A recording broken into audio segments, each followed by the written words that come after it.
This is the video help for homework in week 3. The first problem is 7.2, and it starts out with the major concept of working out, thinking about flux of magnetic field through the area enclosed by this square loop, and then whether that flux is changing. If there's a net positive flux upward, as in this picture, and it's increasing, then there'll be a counter EMF producing a counter current, producing an extra magnetic field downward to try to cancel that increase in flux. We're going to find in this problem that actually the flux will be negative and increasing in the negative direction so that the current would flow in the opposite direction, trying to produce a magnetic field upwards to cancel that. The mathematics behind all of that is, first of all, the flux. It's integral B dot ds. B is my magnetic field, and ds is, the differential area in a direction perpendicular to it. And we can choose to have this thing in, say, the plus z direction. And the flux then will all be relative to that. Now, the B field is actually rotating. It's rotating around in the zy plane, and it starts out really along the y-axis. And so with a rotation, we have sines and cosines in the perpendicular coordinates.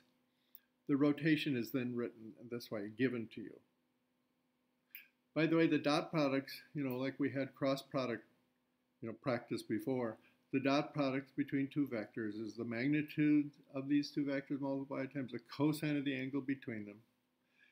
And so, of course, when this unit vector of the area, z hat, dotted into z hat, that gives 1, 1 times 1 times 1.